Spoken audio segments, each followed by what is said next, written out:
আজকে অত্র জুমার খুতবায় আমাদের পূর্ব নির্ধারিত বিষয়বস্তু অভিশপ্ত এবং ধ্বংসপ্রাপ্ত জাতি ও ব্যক্তি, এবং পবিত্র কোরআন থেকে আমি সেই আয়াতগুলোই তেলাওয়াত করছিলাম যেগুলোতে আল্লাহ সুবহানাহু তাআলা অতীতে ধ্বংস হওয়া জাতির বিবরণ দিয়েছেন। যারা আমরা সূরা ফাতিহা পড়ি অর্থ বুঝে তারা সবাই জানি যে সূরা ফাতিহার শেষ আয়াতে আল্লাহ সুবহানাহু তাআলা একটা মানদণ্ড স্থাপন করেছেন যে ইহদিনাস সিরাতাল মুস্তাকিম সিরাতাল লাযীনা আনআমতা আলাইহিম। হে আল্লাহ, ওই রাস্তা দেখান যে রাস্তা সহজ সরল, দুনিয়া থেকে সরাসরি জান্নাত পর্যন্ত কানেক্টেড, একটা সরল রেখার মতো। এখানে শুরু হবে, জান্নাতে গিয়ে ছেড়ে দেবে। তো সেই রাস্তা কোনটা? সিরাতাল লাযীনা আনআমতা আলাইহিম। সেই রাস্তা ওই রাস্তা যাদের উপর আল্লাহ দয়া করেছেন, তারা যেই রাস্তায় চলেছে। আর সেই রাস্তা ওই রাস্তা নয় গায়রিল মাগদুবি আলাইহিম ওয়ালাদ-দাল্লিন, যাদেরকে আল্লাহ অভিশপ্ত এবং পথভ্রষ্ট বানিয়েছেন, তারা যেই রাস্তায় চলেছে সেই রাস্তা নয়।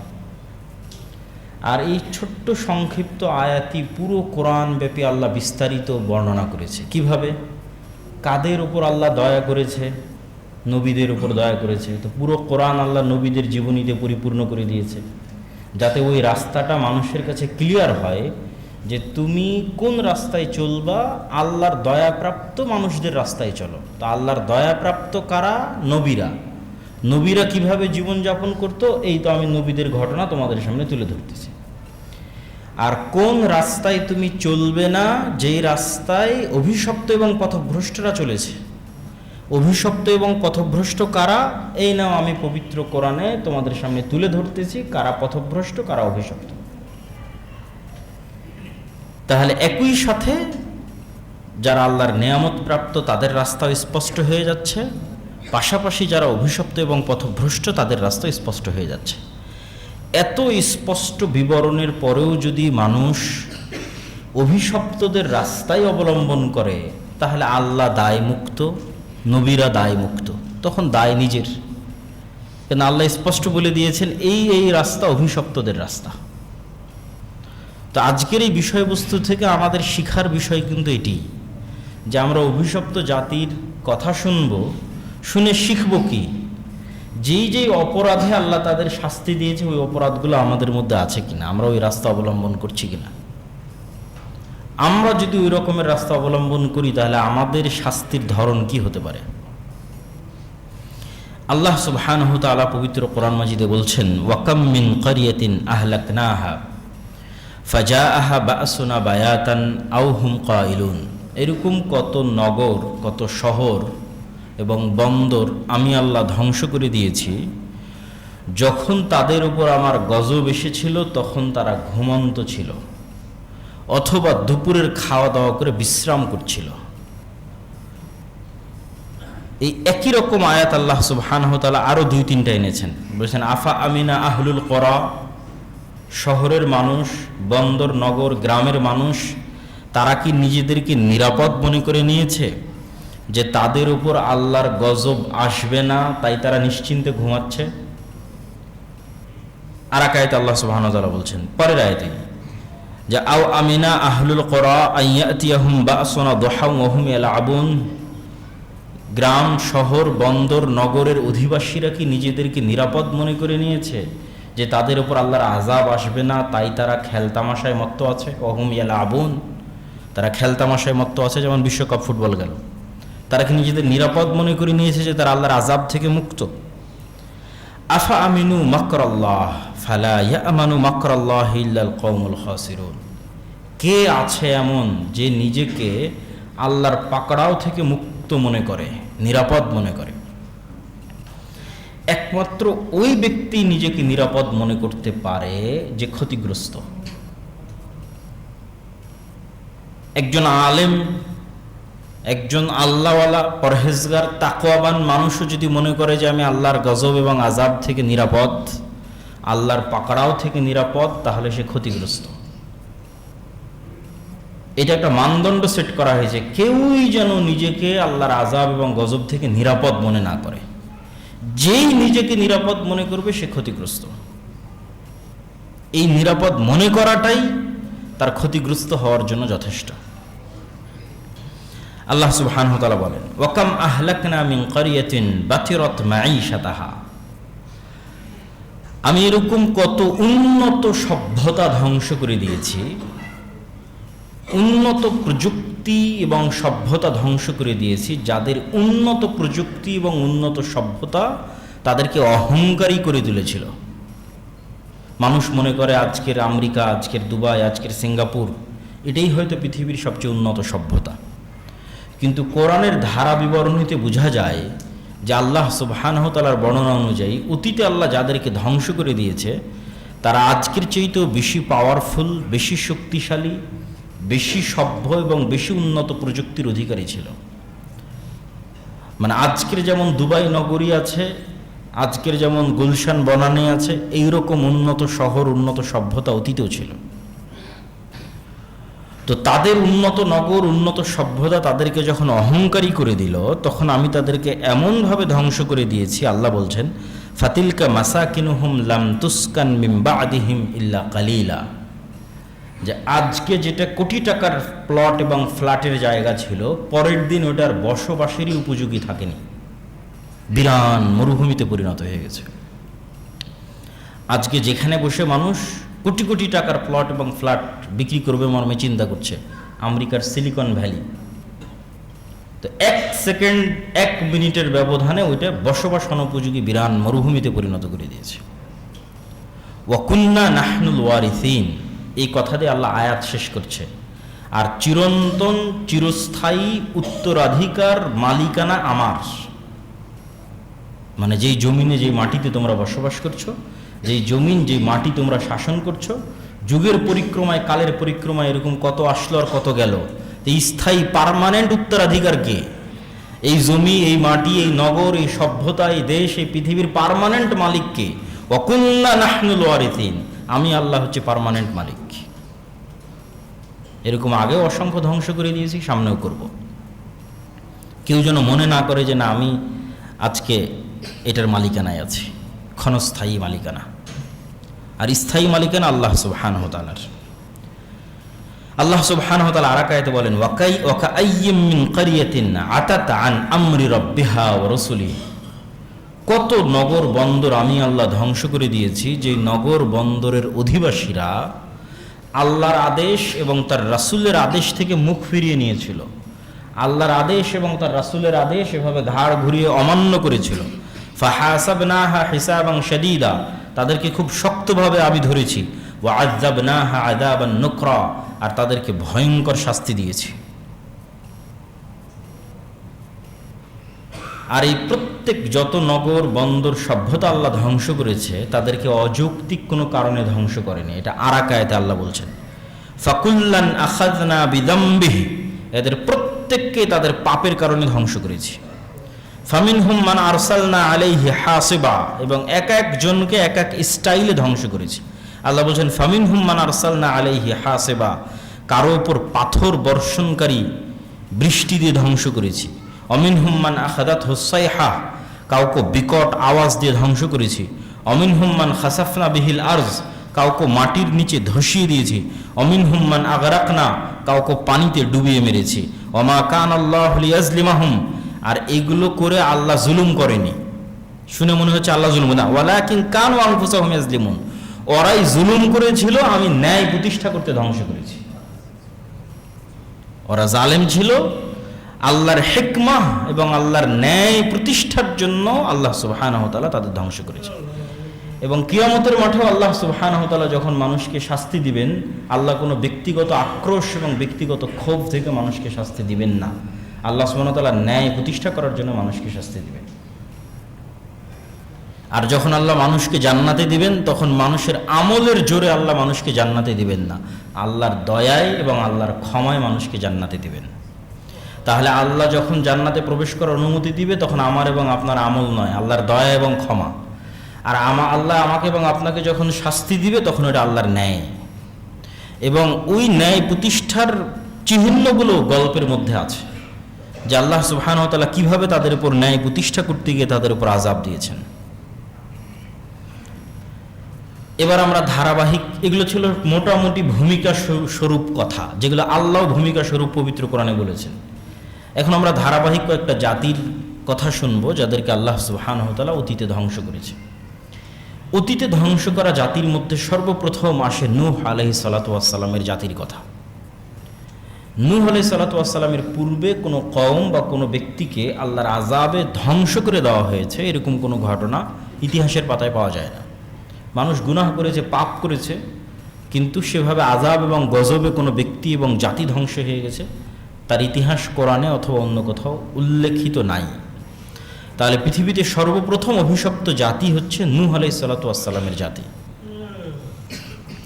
আর নূহ আলাইহিস সালাতু ওয়াস সালামের বর্ণনা আল্লাহ সুবহানাহু ওয়া তাআলা কোরআন মাজিদে এভাবে দিচ্ছেন, বিভিন্ন আয়াতে বিভিন্নভাবে এসেছে, আমরা সারমর্ম বলছি আর কি। ওয়ালাকাদ আরসালনা নূহান ইলা কওমিহি ফাকালা ইয়া কওমি ইবুদুল্লাহ মা লাকুম মিন ইলাহিন গায়রুহু। আর আমি নূহকে তার জাতির নিকটে পাঠিয়েছিলাম। কোন অঞ্চলে নূহ আলাইহিস সালাম বসবাস করতেন? ইরাক অঞ্চলে নূহ আলাইহিস সালাম বসবাস করতেন। কতদিন আগের ঘটনা? ইব্রাহিম আলাইহিস সালামেরও আগমনের 2-3 হাজার বছর পূর্বের ঘটনা হতে পারে আনুমানিক। আর এখন থেকে ইব্রাহিম আলাইহিস সালামের আগমনের কথা চিন্তা করলে এখন থেকে মুহাম্মদ সাল্লাল্লাহু আলাইহি ওয়াসাল্লাম 1500 বছর, মুহাম্মদ সাল্লাল্লাহু আলাইহি ওয়াসাল্লাম থেকে ইব্রাহিম আলাইহিস সালাম পর্যন্ত 2.5 থেকে 3 হাজার বছর, তাহলে 4 থেকে 4.5 বছর পূর্বে ইব্রাহিম আলাইহিস সালাম, তারও 2-2.5 হাজার বছর পূর্বে নূহ আলাইহিস সালাম, তাহলে প্রায় 7 থেকে 7.5 হাজার বছর পূর্বে নূহ আলাইহিস সালাম প্রেরিত হয়েছিলেন। নূহ আলাইহিস সালামের ঘটনা বর্ণনা করতে গিয়ে আব্দুল্লাহ বিন আব্বাস রাদিয়াল্লাহু তাআলা আনহু বলেন যে আদম আলাইহিস সালামের পরে 10 প্রজন্ম তাওহীদের উপর ছিল, হকের উপর ছিল, 10 প্রজন্ম।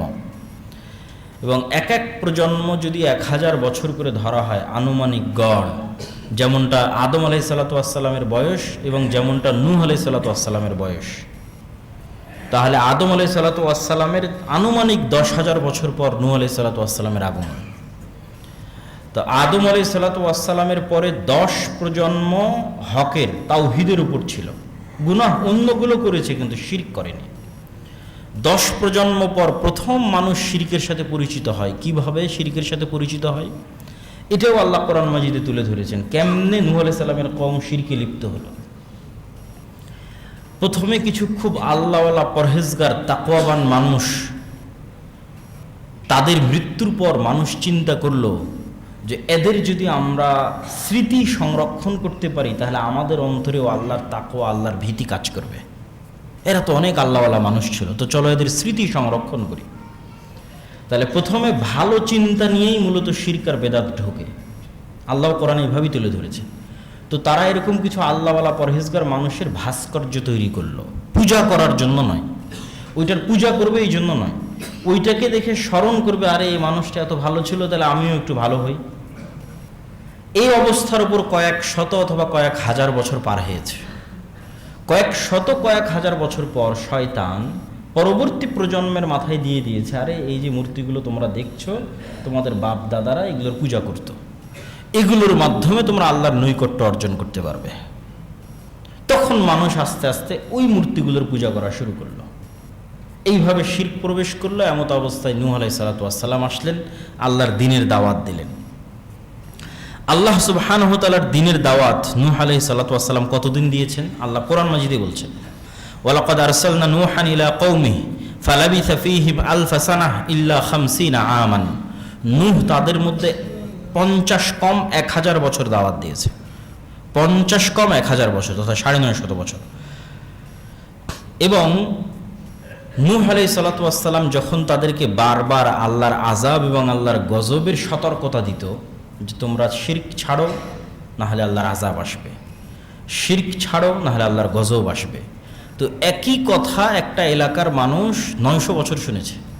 মনে করেন বেরায়েতের মানুষকে একই কথা আমি 900 বছর থেকে বলতেছি, এই বেরায়েতের মানুষ তোমরা এটা ছাড়ো না হলে আল্লাহর গজব আসবে, আযাব আসবে। তখন বেরায়েতের মানুষ বিরক্ত হয়ে বলতেছে, মানে নূহ আলাইহিস সালামের কওম বিরক্ত হয়ে বলতেছে যে ইয়া নূহ কদ জাদালতানা ফাআকসারতা জিদালানা, এই তোমার আযাব আর গজবের কথা শুনতে শুনতে আমাদের কান পচে গেছে, কত আর। ফাতিনা বিমা তাইদুনা, তোমার ওই গজবই দেখতে চাই, নিয়ে আসো, কোথায় তোমার সেই গজব। ফাতিনা বিমা তাইদুনা, যে আযাব আর গজবের ভয় তুমি আমাদেরকে 950 বছর থেকে দেখাচ্ছ, আমরা তোমাকে ফাইনালি জানিয়ে দিলাম, আমরা এবার ওই আযাব এবং গজবই দেখতে চাই। ইন কুনতা মিনাস সাদিকিন, যদি তুমি সত্যবাদী হও, নিয়ে আসো তোমার সেই আযাব এবং গজব। এটাই হলো আল্লাহর ন্যায় প্রতিষ্ঠা, যে একটা চিহ্ন, যে তারাই নিজে থেকে বলতেছে যে আমরা সে আযাব এবং গজব দেখতে চাই। তো নূহ আলাইহিস সালাতু ওয়াস সালামের দোয়া আল্লাহ সুবহানাহু ওয়া তাআলা কোরআন মাজিদের অন্য আর কিছু আয়াতে তুলে ধরেছেন, যে আল্লাহ নূহ আলাইহিস সালাতু ওয়াস সালাম আল্লাহর কাছে খুব ভয়াবহ দোয়া করেছেন, যে লা তাতার ফিল আরদি কাফিরিনা দাইয়ারা, যে আল্লাহ একটা কাফেরও যেন পৃথিবীতে বেঁচে না থাকে, অবশিষ্ট না থাকে, এইভাবে ভয়ঙ্কর আপনি আযাব এদের উপর দেন। তারপরে আল্লাহ সুবহানাহু ওয়া তাআলা নূহ আলাইহিস সালাতু ওয়াস সালামকে কি আদেশ দিলেন? ওয়াসনাইল ফুলকা বিআয়ুনিনা ওয়া ওয়াহয়িনা, আল্লাহ নূহ আলাইহিস সালামকে শিখিয়ে দিলেন কিভাবে নৌকা বানাতে হবে। হয়তো পৃথিবীর প্রথম সমুদ্র সভ্যতা অথবা নৌকার সভ্যতা নূহ আলাইহিস সালাতু ওয়াস সালামের হাত দিয়ে তৈরি হচ্ছে, আল্লাহু আ'লাম, আল্লাহ ভালো জানে। ওয়াসনাউল ফুলকা ওয়া কুল্লামা মাররা আলাইহি মালাউ মিন কওমিহি সাখিরু মিন, যতবারই নূহ আলাইহিস সালাতু ওয়াস সালামের কওম এই নৌকা বানানো অবস্থায় আর পাশ দিয়ে অতিক্রম করত, ততবারই তারা ঠাট্টা করত নূহ আলাইহিস সালাতু ওয়াস সালামের। তো আল্লাহ বলছেন ইন তাসখারু মিন্না, আজকে তুমি আমার নবীর ঠাট্টা করতেছো, ফা ইন্না নাসখারু মিনকুম কামা তাসখারুন, অচিরেই সেই দিন আসবে যেদিন আমি আল্লাহ তোমাদের সাথে ঠাট্টা করব। তো আল্লাহর ঠাট্টা তো অনেক ভয়ঙ্কর, অনেক ভয়াবহ। ফাসাউফা তা'লামুনা মান ইয়াতিহি আযাবুন ইউখজিহ, সেই দিন তোমরা বুঝতে পারবে যে আল্লাহ সুবহানাহু ওয়া তাআলার আযাব কেমন। এবার আল্লাহ নূহ আলাইহিস সালাতু ওয়াস সালামকে আদেশ দিলেন, হাত্তা ইযা জাআ আমরুনা ওয়া ফারাত তান্নুর কুল নাহমিল ফিহা মিন কুল্লিন যাওজাইন ইসনাইন, প্রত্যেক প্রাণী থেকে এক জোড়া করে নৌকায় উঠিয়ে নাও। ওয়া আহলাকা ইল্লা মান সাবাকা আলাইহিল কওল, আর যারা ঈমান আনয়ন করেছে তাদের উঠিয়ে নাও। ওয়া ক্বালা আরকাবু ফিহা বিসমিল্লাহি মাজরিহা ওয়া মুরসাহা ইন্না রাব্বি লাগফুরুর রহিম, আর এই দোয়া পড়ে বিসমিল্লাহ বলে তুমি নৌকায় আরোহণ করো। ওয়া হিয়া তাজরি বিহিম ফি মাউজিন কাল জিবাল ওয়া নাদা নূহুন ইবনুহু, আর এই নৌকা চলতে লাগলো এমন ঢেউয়ের মধ্যে দিয়ে যে ঢেউয়ের উচ্চতা ছিল পাহাড় সমপরিমাণ। ওয়া হিয়া তাজরি বিহিম ফি মাউজিন কাল জিবাল, যে ঢেউয়ের উচ্চতা ছিল পাহাড় সম পরিমাণ। কত উঁচু পাহাড় সম পরিমাণ, আল্লাহু আ'লাম। এবং সকল মুফাসসিরিনে কেরাম একমত যে সারা পৃথিবী পানিতে ডুবে গেছিল এবং সারা পৃথিবীর কোথাও কোনো উঁচু জায়গা বাকি ছিল না, তথা নিচে শুধু পানি আর উপরে শুধু আকাশ। তথা আজকের যে মহাসমুদ্রগুলো আছে, মনে করেন পুরো পৃথিবী মহাসমুদ্র, বড় বড় মহাসমুদ্র আছে, মনে করেন পুরো পৃথিবী মহাসমুদ্র হয়ে গেছে, আর উপরে শুধু আকাশ আছে। তো নূহ আলাইহিস সালাতু ওয়াস সালাম তার ছেলেকে ডাক দিয়ে বলল, ওয়া কানা ফি মা'জিলি ইয়া বুনাইয়া আরকাব মা'না, হে বৎস আমাদের সাথে নৌকায় উঠো। ওয়ালা তাকুম মিনাল মা'আল কাফিরিন, কাফিরদের অন্তর্ভুক্ত হয় না। ক্বালা সাআবি ইলা জাবালিন ইয়াসুমি মিনাল মা, সে বলল বাবা আমি এত উঁচু পাহাড়ে আশ্রয় নিব যেখানে তোমার পানি পৌঁছতে পারবে না। তখন নূহ আলাইহিস সালাম বললেন, লা আসিমাল ইয়াউমা মিন আমরিল্লাহ, আজকে আল্লাহর গজব থেকে আশ্রয় দিবে এরকম কোনো উঁচু পাহাড় এবং উঁচু গাছ বাকি থাকবে না। ওয়াহালা বাইনাহুমাল মাউজু ফাকানা মিনাল মুগরাকিন, এইভাবে আল্লাহ নূহ আলাইহিস সালাতু ওয়াস সালামের কওমকে ধ্বংস করে দিলেন। যখন পুরো কওম ধ্বংস হয়ে গেল, আল্লাহ বললেন, ইয়া আরদু বলঈ মাআক, এই জমিন পানি সব শুষে নাও। ইয়া সামাউ ক্লাঈ, হে আকাশ বৃষ্টি বর্ষণ বন্ধ করে দাও। ওয়াগিজাল মা ওয়াকুজিয়াল আমর, ধীরে ধীরে পানি কমতে লাগলো। ওয়াস্তাওয়াত আলাল জুদি, এবং জুদি নামক পাহাড়ে নূহ আলাইহিস সালাতু ওয়াস সালামের নৌকা থামলো। যেটা মনে করা হয় যে তুরস্কের আরারাত যে পাহাড়, সেই পাহাড়কে অনেক ঐতিহাসিক মনে করেন যে এটি সেই জুদি পাহাড় যেখানে নূহ আলাইহিস সালাতু ওয়াস সালামের নৌকা থেমেছিল। এটা গেল নূহ আলাইহিস সালাতু ওয়াস সালামের কওমকে আল্লাহ সুবহানাহু ওয়া তাআলা এভাবে ধ্বংস করে দিলেন। এরপরে কোন কওমকে আল্লাহ ধ্বংস করেছেন? ঐতিহাসিকগণ এবং মুফাসসিরিনে কেরাম মোটামুটি একমত যে এরপরে যে কওমকে আল্লাহ ধ্বংস করেছেন সেটা হচ্ছে আদ জাতি, যাদের নিকটে আল্লাহ নবী হিসেবে পাঠিয়েছিলেন হুদ আলাইহিস সালাতু ওয়াস সালামকে।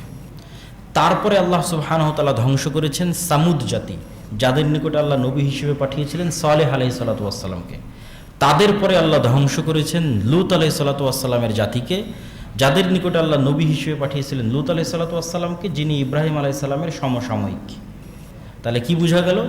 ইব্রাহিম আলাইহিস সালাতু ওয়াস সালাম থেকে নিয়ে নূহের মাঝামাঝি তিনটে জাতি ধ্বংস হয়েছে। একটা নূহ আলাইহিস সালামের জাতি ধ্বংস হয়েছে, একটা আদ জাতি ধ্বংস হয়েছে, একটা সামুদ জাতি ধ্বংস হয়েছে। এগুলো ইব্রাহিম আলাইহিস সালামের পূর্বেই। আর ইব্রাহিম আলাইহিস সালামের সমসাময়িক লূত আলাইহিস সালামের জাতি।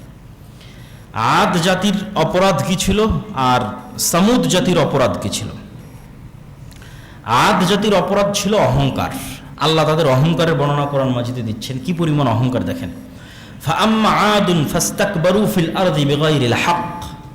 আদ জাতি জমিনে চরম অহংকার করেছিল এবং অহংকারের আতিশয্যে তারা এটা বলেছিল, মান আসাদ্দু মিন্না কুওয়া, আজকের পৃথিবীতে আমাদের চেয়ে শক্তিশালী পাওয়ারফুল কে আছে?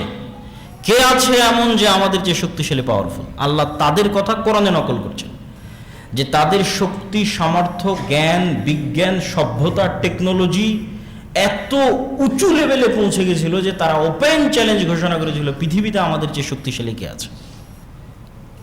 যেমন হয়তো আজকের আমেরিকা এবং ইসরায়েল যদি মনে করে যে মান আসাদ্দু মিন্না কুওয়া, অথবা মুসলমানেরা যদি মনে করে যে এদের যে শক্তিশালী কে আছে, তো আদ জাতির ইতিহাস তাদের জন্য শিক্ষণীয়। কি শিক্ষণীয়?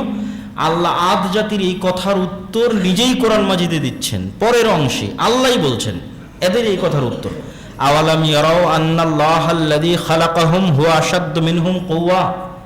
তারা কি জানে না যে তারা যতই শক্তিশালী হোক, তাদের সৃষ্টি কে করেছে? বলেন, কে সৃষ্টি করেছে তাদেরকে? আল্লাহ। তাহলে আদ জাতি যতই শক্তিশালী হোক শিক্ষা, জ্ঞান, সভ্যতা, প্রযুক্তিতে, এই লেভেলটা অতিক্রম করতে পারবে না যে ওরা সৃষ্টিজীব আর আল্লাহ সৃষ্টিকর্তা। এই লেভেলটা তো ভাঙতে পারবে না। ওইটা আল্লাহ কোরআন মাজিদে বলতেছে। তাহলে ও যতই শক্তিশালী হোক 100% ওর সৃষ্টিকর্তা ওর চেয়ে শক্তিশালী, যে ওকে সৃষ্টি করেছে। কেন এই লেভেল তো ভাঙতে পারতেছে না। তাহলে এই লেভেলটা কিয়ামত পর্যন্ত পার্মানেন্ট, এই মানদণ্ডটা, সেটা আজকের আমেরিকা, ইসরায়েল হোক বা আরো এর চেয়ে শক্তিশালী সভ্যতা আসুক, সে কি অতিক্রম করতে পারতেছে না। আল্লাহ বলছেন আন্নাল্লাযী খালাকাহুম, আমি আল্লাহ যদি ওদের সৃষ্টিকর্তা হয়ে থাকি তাহলে তো আমি ওদের চেয়ে বেশি শক্তিশালী। কেন? আমি তাদের সৃষ্টিকর্তা। হুয়া আশাদ্দু মিনহুম কুওয়া, আল্লাহ তাদের চেয়ে অনেক বেশি শক্তিশালী। ওয়া কানু বিআয়াতিনা ইয়াজহাদুন, কিন্তু তারা আমার আয়াতকে অস্বীকার করেছে। তো হুদ আলাইহিস সালাতু ওয়াস সালাম তাদের নিকটে দাওয়াত নিয়ে গেছিলেন এবং তাদেরকে আল্লাহর আনুগত্য করার আদেশ দিয়েছিলেন। যখন তারা অস্বীকার করলো তখন তাদেরকে আল্লাহ যে আযাব এবং যে গজব দিলেন, সে আযাব এবং গজব কি ছিল? আদ সম্প্রদায়কে আল্লাহ কি আযাব দিলেন? আল্লাহ এক আয়াতে বলছেন, ফাআরসালনা আলাইহিম রিহান সরসরা, আমি ভয়ঙ্কর ঠান্ডা, শীতল এবং অতি তীব্র গতিতে চলমান বাতাস, একই সাথে দুটো গুণ, খুবই গতিসম্পন্ন আর দুই খুবই শীতল, বরফ শীতল এবং খুবই গতিসম্পন্ন। আর এক আয়াতে আল্লাহ সুবহানাহু ওয়া তাআলা বলেছেন, ওয়া আম্মা আদুন ফাউহলিকু বিরিহিন সরসরিন আতিয়া, আমি ভয়ঙ্কর শক্তিশালী হিম শীতল ঝড়ের মাধ্যমে তাদের ধ্বংস করেছি। এইরকম হিমশীতল ঝড় বাতাস কতদিন তাদের উপর চলেছে? সাখারা আহা আলাইহিম সাবআ লায়ালিন ওয়া সামানিয়াতা আইয়াম, 7 দিন 7 রাত 8 দিন এই ঝড় বাতাস আমি তাদের উপর চালিয়েছি। ফাতারাল কওমা ফিহা সারআ কাআন্নাহুম আজাজ নাখলিন খাবিয়া, একটা খেজুর গাছ গোড়া থেকে কেটে ফেলে দিলে যেভাবে খেজুর গাছটা পড়ে থাকে, তাদের পুরো সভ্যতা, পুরো দেশ, পুরো নগরী, সকল মানুষের অবস্থা ছিল এরকম। এইরকম ভয়ঙ্কর ঝড় বাতাস আমি তাদের উপর পাঠিয়েছিলাম। অনেক মুফাসসিরিন ইকরাম লিখেছে যে বাতাসের তীব্রতা এমন ছিল যে আসলেই আল্লাহ যে উদাহরণ দিয়েছেন ওই রকমই ঘটেছে। মানে এই পুরো বিল্ডিং যেই দিক দিয়ে বাতাসের তীব্রতা গেছে, করাতের মতো কেটে গেছে। মানুষের শরীরের মধ্যে দিয়ে ঢুকে গেছে তো মানুষের শরীর কেটে গেছে। বাড়ি ঘরের উপর দিয়ে চলে গেছে তো ওইটা কেটে গেছে। আল্লাহ যে উদাহরণটা, এক্সাম্পলটা দিয়েছেন যে কাটা খেজুর গাছের ন্যায় তারা পড়েছিল। তো এটাকে অনেক মুফাসসিরিন ইকরাম বাস্তব অর্থে ধরেছেন যে গতির, বাতাসের গতির তীব্রতা এটা সংঘটিত হয়েছে। তাহলে আদ জাতিকে আল্লাহ সুবহানাহু ওয়া তাআলা এইভাবে ধ্বংস করলেন। এরপরে কোন জাতিকে আল্লাহ ধ্বংস করেছেন? সামুদ জাতি। আচ্ছা, আদ জাতি কোথায় বসবাস করত? ঐতিহাসিকগণ এবং বর্তমান প্রত্নতাত্ত্বিক গবেষণা অনুযায়ী বেশিরভাগ মতামত এটাই যে ওমান এবং ইয়েমেনের যে অঞ্চল, হাজরামাউত এবং সানআ, এই অঞ্চলে তথা সৌদি আরবের দক্ষিণ অঞ্চলের যে সমুদ্র, এই সমুদ্রের সাথে লাগানো যে দুইটা দেশ ইয়ামান এবং ওমান, এই অঞ্চলে আদ জাতি বসবাস করত এবং তাদের কিছু অবশিষ্টাংশ অথবা বাঁচা কিছু প্রত্নতাত্ত্বিক সভ্যতা এখনও নাকি সেখানে পাওয়া গেছে। এই ধরনের কথাগুলো নিশ্চিত করে বলা কঠিন যে আসলে এক্সাক্ট তারা কোথায় বসবাস করত, কিন্তু তারপরেও যেহেতু আলোচনা বুঝার সুবিধার্থে বলা দরকার তাই বলতেছি। আর নূহ আলাইহিস সালাতু ওয়াস সালামের কওম কোথায় বসবাস করতো? ইরাকে বেশিরভাগ। আর নূহ আলাইহিস সালামের কওমের পরে আসলাম আদ জাতি, এরা বসবাস করতো ওমান এবং ইয়েমেনে। এখন আসছি কাদের আলোচনায়? সামুদ জাতি। এবং আমাদের আলোচনা আমরা সময়ের ধারাবাহিকতায় সাজিয়েছি, যে কে আগে ধ্বংস হয়েছে কে পরে ধ্বংস হয়েছে, ওই ধারাবাহিকতার সাথে আমরা সময়টা বুঝতে পারবো আর লোকেশনও বুঝতে পারবো। সামুদ জাতি কোথায় বসবাস করত?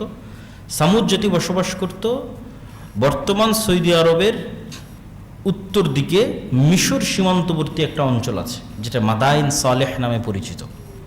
এখন ওখানে তারা পর্যটন এরিয়া তৈরি করেছে, আল ওলা, বিশাল পর্যটন এরিয়া তৈরি করেছে এই অঞ্চলগুলোকে সামনে রেখে, যে অঞ্চলগুলোতে আল্লাহ অভিশপ্ত জাতিদের ধ্বংস করে দিয়েছিলেন, যে অঞ্চলে রাসূল সাল্লাল্লাহু আলাইহি ওয়াসাল্লাম তাবুকের যুদ্ধের জন্য গেছিলেন, সেটা সামুদ জাতির অঞ্চল।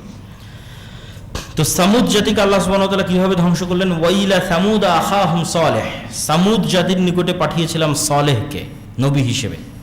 ক্বালা ইয়া কওমি ইবুদুল্লাহ মা লাকুম মিন ইলাহিন গায়রুহু, হে আমার জাতি আল্লাহর ইবাদত করো, আল্লাহ ব্যতীত অন্য কারো আনুগত্য করিও না। আর আমি আল্লাহর পক্ষ থেকে তোমাদের জন্য একটা নিদর্শন নিয়ে এসেছি। ঘটনা হচ্ছে যখন সালেহ আলাইহিস সালাতু ওয়াস সালাম তাদেরকে দাওয়াত দেওয়া শুরু করলেন, তখন তারা সালেহ আলাইহিস সালাতু ওয়াস সালামের কাছে দেখতে চাইল যে তুমি যে নবী তার প্রমাণে তুমি কিছু হাজির করো। তো আল্লাহর মূলনীতি হচ্ছে যখনই কোনো স্পষ্ট প্রমাণ আল্লাহ দিয়ে দেন তখন গজব অবশ্যম্ভাবী যদি অস্বীকার করে।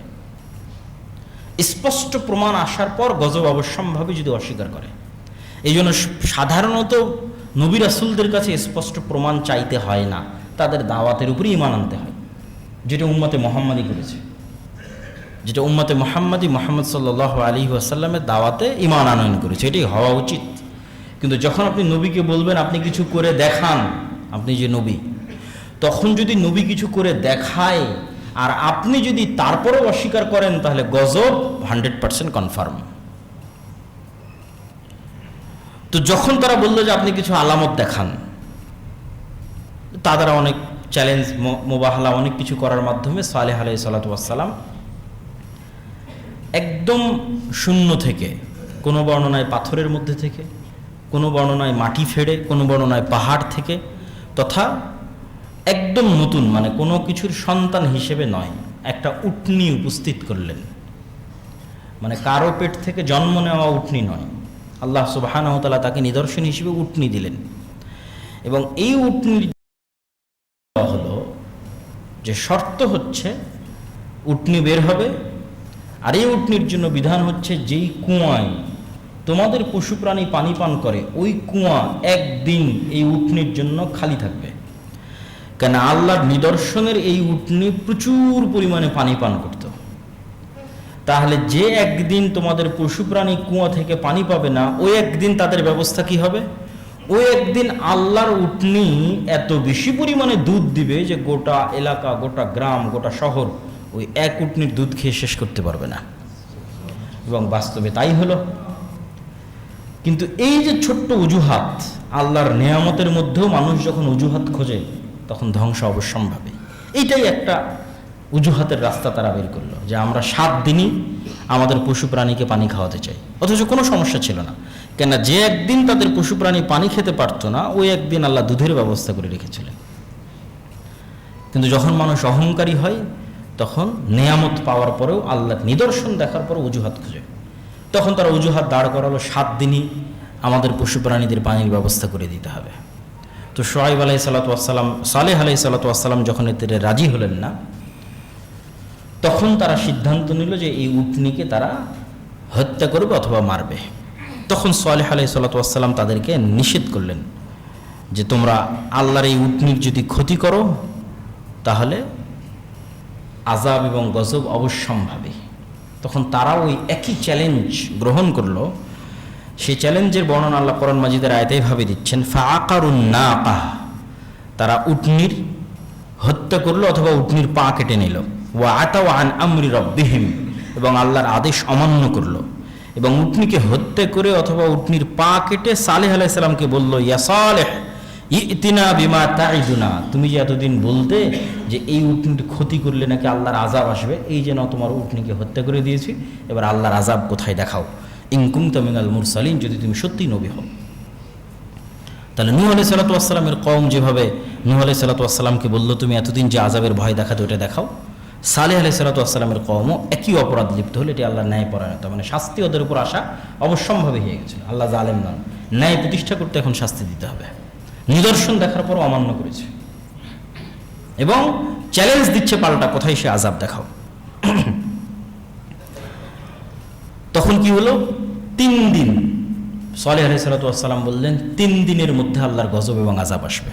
তারা এটা নিয়েও হাসি ঠাট্টা করলো যে আযাব আসলে এখনই আসতো, 3 দিন আবার কিসের? যদি আযাব আসতো এখনই আসতো, 3 দিন কিসের?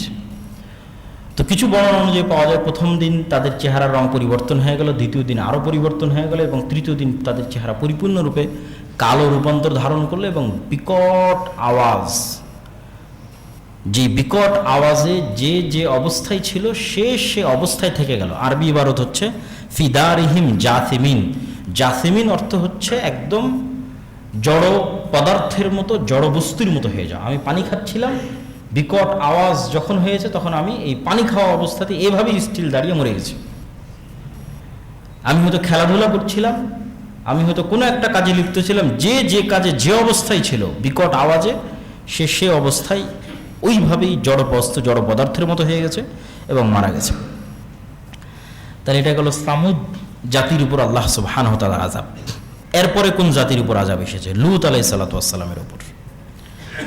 লূত আলাইহিস সালাতু ওয়াস সালাম হচ্ছেন ইব্রাহিম আলাইহিস সালাতু ওয়াস সালামের সমসাময়িক এবং ইব্রাহিম আলাইহিস সালাতু ওয়াস সালামের আপন ভাতিজা তথা ভাইয়ের ছেলে। তো লূত আলাইহিস সালাতু ওয়াস সালাম যেই অঞ্চলে দাওয়াত দিতেন, এই অঞ্চলটা আজকের জর্ডান, ইসরায়েল এবং ফিলিস্তিন এরিয়ার মধ্যে পড়ে, যে অঞ্চলে লূত আলাইহিস সালাতু ওয়াস সালাম দাওয়াত দিতেন। এবং অনেক প্রত্নতাত্ত্বিক মনে করে আজকের যেটা ডেড সি, মৃত সাগর, যে মৃত সাগরে মানুষ সাধারণত ডোবে না, এই মৃত সাগর এরিয়াতেই লূত আলাইহিস সালাতু ওয়াস সালামের কওম বসবাস করত। তাদের অপরাধ ছিল এখন পর্যন্ত অতীতে যে জাতি যা অপরাধ করেছে তার চেয়ে ব্যতিক্রম। কওমে নূহ, কওমে সালেহ এবং কওমে হুদ, আদ, সামুদ এবং নূহ আলাইহিস সালাতু ওয়াস সালামের কওম কেউই এই অপরাধে লিপ্ত হয়নি। সেটা ছিল বিকৃত যৌনাচার তথা সমকামিতা, যা পৃথিবীর ইতিহাসে অতীতে কখনো সংঘটিত হয়নি। এইরকম এক ভয়াবহ, নিকৃষ্ট এবং জঘন্যতম অপরাধে তারা লিপ্ত ছিল। লূত আলাইহিস সালাতু ওয়াস সালাম তাদের কাছে আল্লাহ সুবহানাহু ওয়া তাআলার দ্বীনের দাওয়াত নিয়ে গেলেন এবং তার দাওয়াত ছিল এটাই, আতাতুনাল ফাহিশাতা মা সাবাকাকুম বিহা মিন আহাদিম মিনাল আলামিন। আল্লাহ কোরআনে বলছে তোমরা এমন নিকৃষ্ট ভয়ঙ্কর অপরাধে লিপ্ত হয়েছো যে অপরাধে পৃথিবীতে অতীতে কেউ লিপ্ত হয়নি। মা সাবাকাকুম বিহা মিন আহাদিম মিনাল আলামিন, অতীতে পৃথিবীতে কেউ লিপ্ত হয়নি, এরকম ভয়াবহ অপরাধে তোমরা লিপ্ত হয়েছো। ইন্নাকুম লাতাতুনার রিজালা শাহওয়াতাম মিন দুনিন নিসা, দুনিয়াতে কি মহিলা কম পড়েছে যে তোমরা এই ধরনের নিকৃষ্টতম অপরাধে লিপ্ত হচ্ছ? এইভাবে লূত আলাইহিস সালাতু ওয়াস সালাম তাদেরকে দাওয়াত দিল। তো তারা উত্তরে কি বলল? ওয়ামা কানা জাওয়াবা কওমিহি ইল্লা আন ক্বালু আখরিজুহুম মিন ক্বরিয়াতিকুম। মানুষ যখন অপরাধে, প্রকাশ্য অপরাধে এমনভাবে লিপ্ত হওয়া শুরু করে, তখন এরকম সত্যের দাওয়াতও মানুষের কাছে অগ্রহণযোগ্য মনে হয়। আপনি লূত আলাইহিস সালাতু ওয়াস সালামের কওমের উত্তরটা শুনেন। লূত আলাইহিস সালাতু ওয়াস সালামের কওমের উত্তর যদি আমি আমার ভাষায় বলতে চাই, অনুবাদ থেকে বুঝে, অনুবাদটাও বলতেছি, এসেছে বড় পবিত্র, বড় পবিত্র এসেছে, এই পবিত্রকে আমাদের এলাকায় রাখার দরকার নাই, পবিত্রকে বের করে দাও আমাদের এলাকা থেকে। বেশি পবিত্রতা, বেশি পর্দা, বেশি আল্লাহওয়ালার দার্স দেওয়ার জন্য এসেছে। ভাষা ছিল এরকম। আখরিজুহুম মিন ক্বরিয়াতিকুম ইন্নাহুম উনাসুন ইয়াতাতাহহারুন। আরে লূত আলাইহিস সালাতু ওয়াস সালামের মতো পবিত্র লোকের আমাদের এলাকায় দরকার নাই। গান বাজনা শুনবে না, নাচ গান করতে দিবে না, ড্যান্স করতে দিবে না, এত ভালো মানুষের দরকার নেই, আমাদের এলাকা থেকে বের করে দাও। এটা ছিল লূত আলাইহিস সালাতু ওয়াস সালামের কওমের উত্তর। ফাআনজাইনাহু ওয়া আহলাহু ইল্লা ইমরাআতাহু কানাত মিনাল গাবিরিন। তো আল্লাহ সুবহানাহু ওয়া তাআলা তাদের উপর কিভাবে আযাব পাঠালেন, আল্লাহ সুবহানাহু ওয়া তাআলা তাদের উপর আযাব পাঠানোর যে ধরন বর্ণনা করেছেন, সেটা ছিল যেহেতু তখন ইব্রাহিম আলাইহিস সালাম নিজেও জীবিত ছিলেন, তো প্রথমে ফেরেশতাদের দল ইব্রাহিম আলাইহিসসালামের কাছে গেছে এবং ইব্রাহিম আলাইহিসসালামকে এবং তার স্ত্রী সারাকে পরবর্তী সন্তান ইসহাকের সুসংবাদ দিয়েছে। তারপর ইব্রাহিম আলাইহিসসালাম তাদেরকে জিজ্ঞেস করেছে তোমরা কোথায় যাচ্ছ, সারমর্ম কথা। তো লূত আলাইহিসসালামের কওমকে ধ্বংস করার জন্য আল্লাহর আদেশ ফাইনাল। তো ইব্রাহিম আলাইহিসসালাম খুব শঙ্কিত অবস্থায় পাল্টা প্রশ্ন করলেন, সেখানে তো কিছু ভালো মানুষ আছে, সেখানে তো লূত আছে এবং লূত আলাইহিসসালামের সাথে কিছু ঈমানদারও আছে, তাহলে কেন সেই এলাকাকে ধ্বংস করে দেওয়া হবে? তখন ফেরেশতারা পাল্টা উত্তরে বলল, লূত এবং তার অনুসারী যারা ঈমানদার আছে তাদের ধ্বংস করা হবে না, তাদের বাঁচিয়ে নেওয়া হবে। এবার ফেরেশতারা লূত আলাইহিসসালামের বাড়িতে আসলেন এবং সুন্দর সুদর্শন কিশোর অবস্থায় লূত আলাইহিসসালামের বাড়িতে প্রবেশ করলেন। তো লূত আলাইহিসসালাম তাদেরকে স্বাভাবিক মেহমান মনে করেছেন, এখনও বুঝতে পারেননি যে তারা আল্লাহর ফেরেশতা। স্বাভাবিক মেহমান মনে করে তিনি মেহমানের নিরাপত্তায় শঙ্কিত হলেন, আতঙ্কিত হলেন যে আমার এই অসভ্য জাতির কাছ থেকে আমি আমার এই মেহমানদের কিভাবে নিরাপদ করব। ফলত তিনি চাইলেন না কেউই এই সংবাদ জানুক এলাকার মানুষজন যে লূত আলাইহিসসালামের বাড়িতে তারা আছে। কিন্তু লূত আলাইহিসসালামের স্ত্রী এই গোপন তথ্য এলাকার মানুষকে জানিয়ে দেয়। তখন এলাকার মানুষ লূত আলাইহিসসালামের নিকটে আসে এবং লূত আলাইহিসসালামের সাথে তাদের যে কথোপকথন, এই কথোপকথনের ভাষা হচ্ছে ওয়াজাআহু কওমুহু ইউহরাউনা ইলাইহি ওয়া মিন ক্বাবলু কানু ইয়ামালুনা সাইয়্যাত ক্বালা ইয়া কওমি হাউলাই বানাতি হুন্না আতহারু লাকুম। তারা এসে লূত আলাইহিসসালামকে বলল, এদেরকে আমাদের হাতে উঠিয়ে দাও। তখন লূত আলাইহিসসালাম বললেন, দেখো আমার কন্যারা আছে, হুন্না আতহারু লাকুম, আমার মেয়েরা তোমাদের জন্য অতি পবিত্র, তোমরা যদি চাও আমার মেয়েদের সাথে তোমাদের বিবাহ দিয়ে দিচ্ছে, আমার মেয়েদেরকে চাইলে তোমরা নিয়ে যেতে পারো। ফাত্তাকুল্লাহ, আল্লাহকে ভয় করো। ওয়ালা তুখজুনি ফি যাইফি, এরা আমার মেহমান, আমার মেহমানদের সামনে আমাকে অপমান করিও না। আলাইসা মিনকুম রাজুলুর রশিদ, তোমাদের মধ্যে কি একটাও ভালো মানুষ নাই, একজনও সভ্য চিন্তার মানুষ নাই যে আমার মেহমানের সামনে আমাকে অপমান করবে। ক্বালু লাকাদ আলিমতা মা লানা ফি বানাতিকা মিন হাক্কিন ওয়া ইন্না লাতা'লামু মা নুরিদ। বলছে তোমার এগুলো উপদেশ বাণী শোনার আমার টাইম নাই, তুমি জানো আমরা কি চাই। তখন অত্যন্ত আফসোসের সাথে লূত আলাইহিসসালাম বলেন, লাউ আন্না লি বিকুম কুওয়া আও আবি ইলা রুকনিন শাদীদ, ইশ যদি আজকে আমার ক্ষমতা থাকতো আমার মেহমানদেরকে বাঁচানোর জন্য, অথবা আজকে যদি আমি কোনো শক্তিশালী ব্যক্তি এই অঞ্চলে থাকতো যে আমার পক্ষে সাপোর্ট দিবে এবং তার সহযোগিতা নিয়ে যদি আজকে আমি আমার মেহমানদের বাঁচাতে পারতাম, এরকম একটা আফসোস বাণী উচ্চারণ করলেন। যখন লূত আলাইহিসসালাম এই আফসোস উচ্চারণ করলেন তখন এবার ফেরেশতারা বলল, ইন্না রুসুল রব্বিক লা ইয়াসিলু ইলাইক, হে লূত আপনি ভয় পেয়েন না, আমরা আল্লাহর পক্ষ থেকে পাঠানো ফেরেশতা, তারা আমাদের কোনো ক্ষতি করতে পারবে না।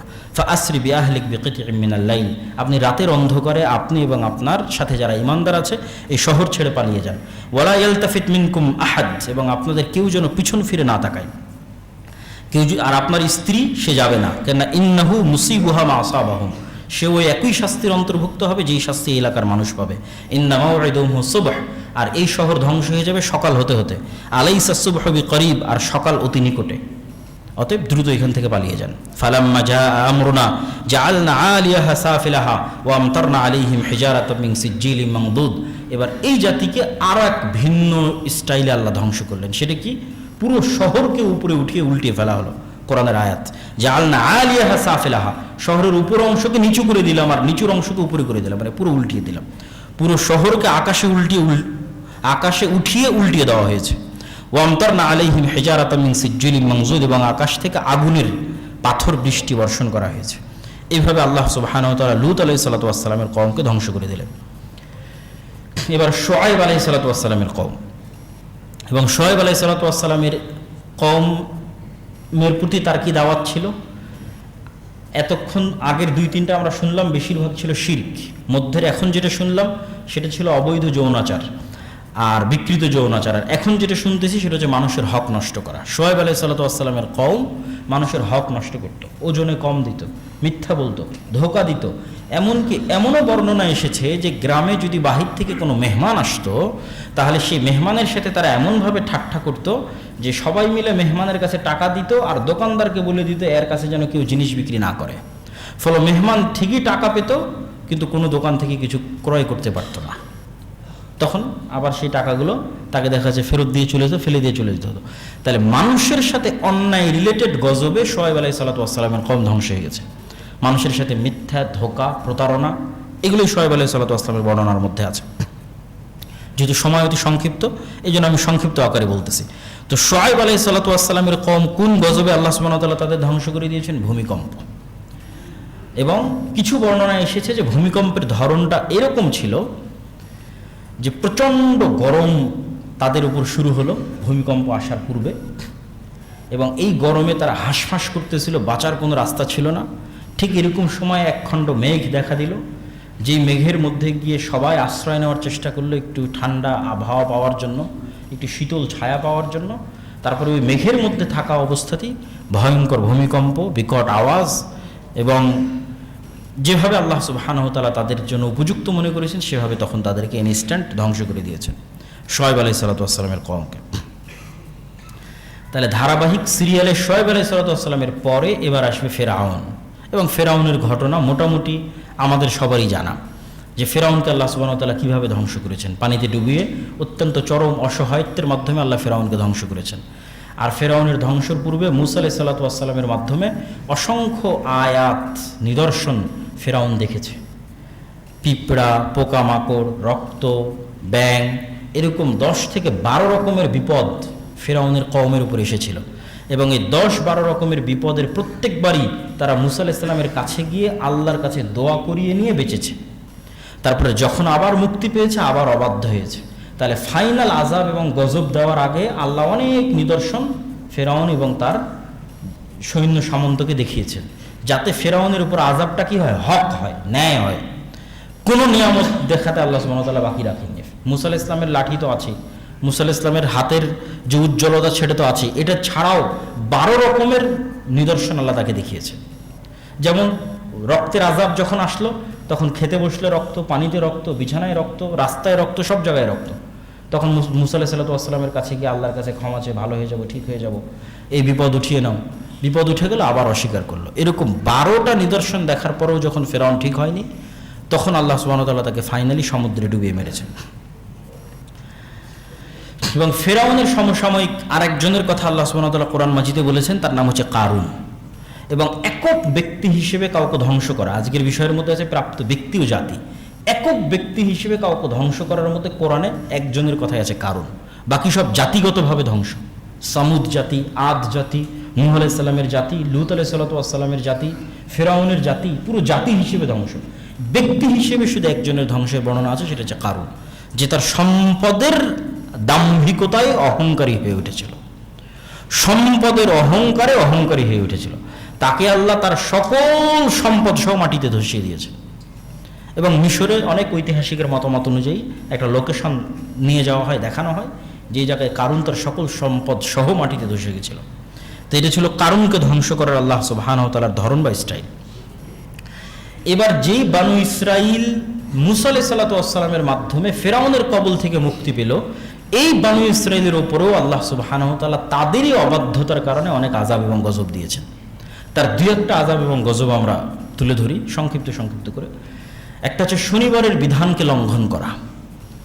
এই বানু ইসরাইলরা দাউদ আলাইহিস সালামের সময়ে শনিবারের দিন দাউদ আলাইহিস সালাম যখন জাবুর তেলাওয়াত করতেন, তার কণ্ঠস্বর খুব সুন্দর ছিল, পশু পাখি মাছেরা পর্যন্ত তার তেলাওয়াত শুনতে আসতো। ওই সুযোগে তারা মাছ শিকার করত। আল্লাহ নিষেধ করলেন যে না, তোমরা মাছ শিকার করিও না। তারা কৌশল অবলম্বন করে মাছগুলোকে ঘিরে রাখতো, রবিবারের দিন শিকার করত। এই অপরাধে আল্লাহ সুবহানাহু ওয়া তাআলা তাদেরকে বানরে পরিণত করে দিলেন। তাহলে এবারের আযাবের ধরনটা আরো ভিন্ন। সেটা কি? চেহারার বিকৃতি। তারা বানরে পরিণত হয়ে গেল। এবং মানুষের ডিএনএর সাথে পৃথিবীর আর অন্য 2টি প্রাণীর ডিএনএ সবচেয়ে বেশি মিলে, একটা বানর আর একটা হচ্ছে শুকুর। ফলত আমরা যেমন সামান্য কোডিং চেঞ্জ করলেই ফাংশন চেঞ্জ হয়ে যায়, ওয়েবসাইটের সামনের যে আউটলুকটা আছে সেটা চেঞ্জ হয়ে যায় সামান্য কোডিং চেঞ্জ করলেই। তো এটা মানুষের কাছে যেমন ইজি, আল্লাহ সুবহানাহু ওয়া তাআলার কাছে মানুষকে আর দ্বিতীয় কোনো প্রাণীতে পরিণত করার ক্ষেত্রে সামান্য ডিএনএতে পরিবর্তন করে দিলেই মানুষকে বানর আর শুকুর বানানো 1 সেকেন্ডের ব্যাপার। কারণ 98% ডিএনএ বানরের সাথে শুকুরের সাথে মানুষের মিলে। তাহলে আর 1-2% মধ্যে যদি আল্লাহ পরিবর্তন করে দেয়, সকালবেলা মানুষ ঘুম থেকে উঠে দেখবে সে বানর হয়ে গেছে।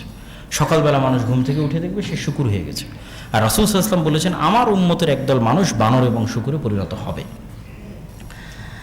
আচ্ছা, বনু ইসরাইলের আর এক দলকে আল্লাহ সুবহানাহু ওয়া তাআলা কীভাবে ধ্বংস করেছেন সেটা হচ্ছে, মুসা আলাইহিস সালাম যখন তুর পাহাড়ে গেলেন এবং তারা সামিরি নামে একজন লোক একটা বাছুর তৈরি করলো, যে বাছুর জাদুর মাধ্যমে এবং জিবরাইল আলাইহিস সালাতু ওয়াস সালামের পদচিহ্ন দিয়ে তৈরি হওয়ার কারণে আওয়াজ করতো, হাম্বা হাম্বা করে আওয়াজ করতো, মাটির তৈরি বাছুর আওয়াজ করতো।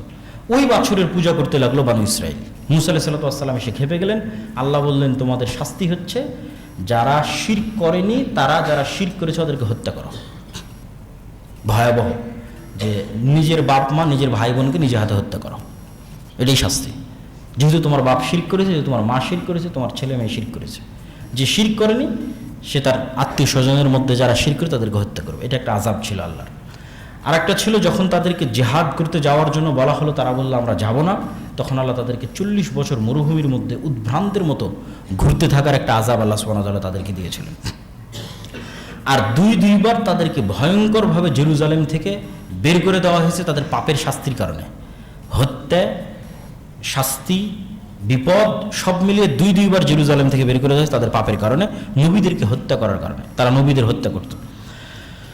সর্বশেষ যে জাতির ধ্বংসের কথা আল্লাহ সুবহানাহু ওয়া তাআলা কোরআন মাজিদে উল্লেখ করেছেন সেটা হচ্ছে আসহাবুল ফিল, আব্রাহা, যেটা মোটামুটি আমরা সবাই জানি যে ইয়েমেনের একজন বাদশা ছিল আব্রাহা। সে কাবা ঘরকে ধ্বংস করার উদ্দেশ্যে তার হাতির বাহিনী নিয়ে সফর শুরু করেছিল। যে বছর মুহাম্মদ সাল্লাল্লাহু আলাইহি সাল্লামের জন্ম হবে, এটা হচ্ছে সেই বছরের ঘটনা। আর আল্লাহ সুবহানাহু ওয়া তাআলা তাদেরকে ধ্বংস করলেন কি দিয়ে? তাদেরকে ধ্বংস করলেন আকাশে আবাবিল পাখি পাঠিয়ে, তাদের মুখের উপর থেকে পাথরের দানা নিক্ষেপ করে। তাহলে এখন পর্যন্ত যতগুলো জাতির আমরা ধ্বংসের ঘটনা দেখলাম, এই প্রত্যেকটা জাতির ধ্বংসের ঘটনা এতটুকু স্পষ্ট যে আল্লাহর ধ্বংসের ধরন ভিন্ন ছিল। তাহলে আমাদের উপর আযাব এবং গজবের ধরন কি? উম্মতে মুহাম্মাদের উপর আযাব গজবের ধরন কি? বন্যা দিয়ে আল্লাহ ধ্বংস করবে, ভূমিকম্প দিয়ে ধ্বংস করবে, বিকট আওয়াজ দিয়ে ধ্বংস করবে, মাটিতে ধসিয়ে ধ্বংস করবে, আবাবিল পাঠিয়ে ধ্বংস করবে, শহর উল্টিয়ে দিয়ে ধ্বংস করবে। তো এটার উত্তর হচ্ছে যে রাসূলুল্লাহ সাল্লাল্লাহু আলাইহি ওয়াসাল্লাম আল্লাহ সুবহানাহু ওয়া তাআলার নিকটে দোয়ার মাধ্যমে উম্মতে মুহাম্মাদির যেটা সম্পূর্ণরূপে ধ্বংস, এই সম্পূর্ণরূপে ধ্বংস থেকে আল্লাহ সুবহানাহু ওয়া তাআলা উম্মতে মুহাম্মাদিকে মুক্ত করেছেন। কি সম্পূর্ণ ধ্বংস? কোনো ব্যাপক মহামারীর মাধ্যমে ধ্বংস হয়ে যাওয়া, বন্যার মাধ্যমে ধ্বংস হয়ে যাওয়া, ভূমিকম্পের মাধ্যমে ধ্বংস হয়ে যাওয়া, এক কথায় পরিপূর্ণরূপে ধ্বংস হয়ে যাওয়া, এটা থেকে মুক্ত করেছেন। তাহলে উম্মতে মুহাম্মাদির উপর আযাবের কোন দোয়াটা আল্লাহ সুবহানাহু ওয়া তাআলা মুহাম্মদ সাল্লাল্লাহু আলাইহি ওয়াসাল্লামের কবুল করেননি? সেটা হচ্ছে উম্মতে মুহাম্মাদির উপর অন্য জাতিকে চাপিয়ে দেওয়া হবে আর তারা তাদের উপর জুলুম করবে, অথবা উম্মতে মুহাম্মাদি পরস্পরের লড়াই করবে, মারামারি করবে, পরস্পরকে হত্যা করবে। এই আযাব কিয়ামত পর্যন্ত অব্যাহত থাকবে। আপনি যখনই দেখবেন যে মুসলমানেরা অন্য কারো দ্বারা মাজলুম, তখন বুঝতে হবে এটা আমাদের পাপের ফসল।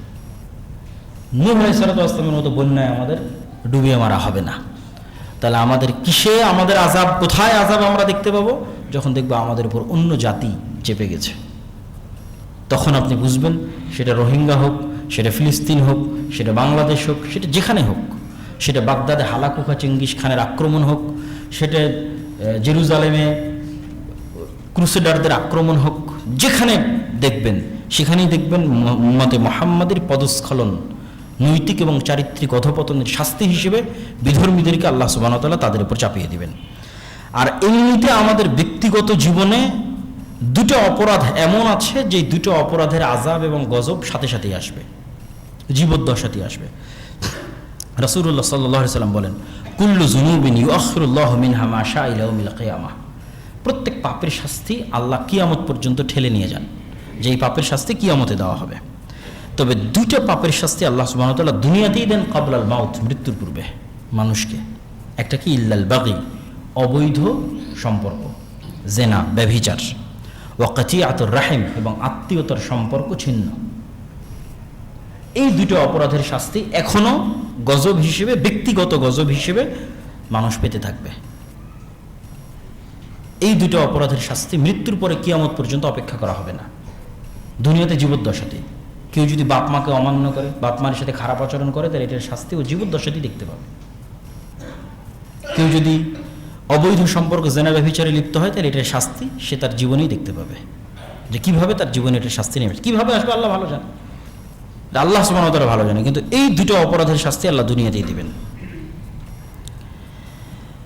তো আমরা আমাদের এই সংক্ষিপ্ত আলোচনা থেকে এতটুকু শিক্ষা অবশ্যই গ্রহণ করতে পারি যে আল্লাহ সুবহানাহু ওয়া তাআলা মানুষকে আযাব এবং শাস্তি দিতে সক্ষম। অতীতের বিভিন্ন জাতিকে আল্লাহ সুবহানাহু ওয়া তাআলা আযাব এবং শাস্তি দিয়েছেন, বিভিন্ন কারণে দিয়েছেন। কি কারণগুলো দিয়েছেন সে কারণগুলো আমাদের অ্যানালাইসিস করতে হবে। ওই কারণগুলো যেন আমার মধ্যে না থাকে, তাহলে আমি অভিশপ্ত জাতির স্বভাব অবলম্বন করলাম। যেই কারণে আল্লাহ অতীতে মানুষকে ধ্বংস করে দিয়েছেন, ওই স্বভাব যদি আমার মধ্যে থাকে, তাহলে আমি অটোমেটিক ধ্বংসপ্রাপ্তদের রাস্তা অবলম্বন করলাম। তাহলে তো আর আল্লাহর দয়াপ্রাপ্ত নবীদের রাস্তা তো আর অবলম্বন করলাম না। তাহলে ধ্বংসপ্রাপ্ত জাতিদের কী কী অপরাধ ছিল সেটা থেকে আমাদের শিক্ষা নিতে হবে, এবং নবীরা যারা অতীতে চলে গেছেন তাদের কি ধরনের বৈশিষ্ট্য ছিল, আল্লাহ তাদের কি কি বৈশিষ্ট্যগুলো তাদের জাতির বিপরীতে তুলে ধরেছেন, সেই ভালো গুণগুলো আমাদের মধ্যে নিয়ে আসার চেষ্টা করতে হবে। আর আমরা আমাদের জীবনে যদি আল্লাহর আযাব এবং গজব বুঝতে চাই যে আমি আল্লাহর আযাব এবং গজবে আছি কিনা, তাহলে রাসূল সাল্লাল্লাহু আলাইহি সাল্লামের একটা হাদিস দিয়ে আমার আজকের বক্তব্য শেষ করব, যে ইন্নাল্লাহা ইউতিদ দুনিয়া লিমান ইউহিব ওয়া মান লা ইউহিব। আল্লাহ দুনিয়ার সুখ স্বাচ্ছন্দ্য ঐশ্বর্য তাকেও দেন যাকে আল্লাহ ভালোবাসেন, তাকেও দেন যাকে আল্লাহ ভালোবাসেন না। ইহুদিদেরকেও দিয়েছেন, খ্রিস্টানদেরকেও দিয়েছেন। আপনার গ্রামে অনেক জালেম, সুদখোর, ঘুষখোর থাকতে পারে, অপরাধী, বেনামাজি, তাকেও আল্লাহ ধন সম্পদ দিতে পারেন। তাহলে কি দেখে বুঝবেন যে আপনি আল্লাহর আযাব এবং গজব প্রাপ্তের অন্তর্ভুক্ত হননি? পরের বাক্যে রাসূল সাল্লাল্লাহু আলাইহি ওয়াসাল্লাম বলছেন, আল্লাহ তার আনুগত্যের সুযোগ তাকেই দেন যাকে আল্লাহ ভালোবাসেন। তাহলে যখন আপনি দেখবেন যে আমি ফজরের সালাত আদায় করতে পেরেছি, তাহলে এই তৌফিক পাওয়া হচ্ছে আল্লাহর ভালোবাসা আপনার সাথে আছে, এখনো গজবপ্রাপ্ত অভিশপ্তদের অন্তর্ভুক্ত হননি তার প্রমাণ। ভালো থাকাটা গজব মুক্ত হওয়ার প্রমাণ নয়, বরং আপনি যে আল্লাহর ইবাদত করতে পারছেন না, মসজিদে আসতে পারছেন না, কোরআন পড়তে পারছেন না, আল্লাহ আপনাকে গান বাজনায় মত্ত রেখেছে, সুদের মধ্যে, হারাম ইনকামের মধ্যে, অবৈধ সম্পর্কের মধ্যে মত্ত রেখেছে, তাহলে ওটাই আল্লাহর অভিশাপ, ওটাই আল্লাহর গজব, যে আল্লাহ আপনাকে পাপের মধ্যে ব্যস্ত রেখেছে এবং আপনি আল্লাহর রহমত এবং দয়া থেকে বঞ্চিত অবস্থায় আছেন। এইটার মাধ্যমে আমরা বুঝতে পারবো যে আমরা আল্লাহর দয়া প্রাপ্ত আছি কিনা। আল্লাহ সুবহানাহু ওয়া তাআলা আমাদের আজকের এই বক্তব্য থেকে যা ভালো শিখার তা শিখার তৌফিক দান করুক। আল্লাহুম্মা আমিন।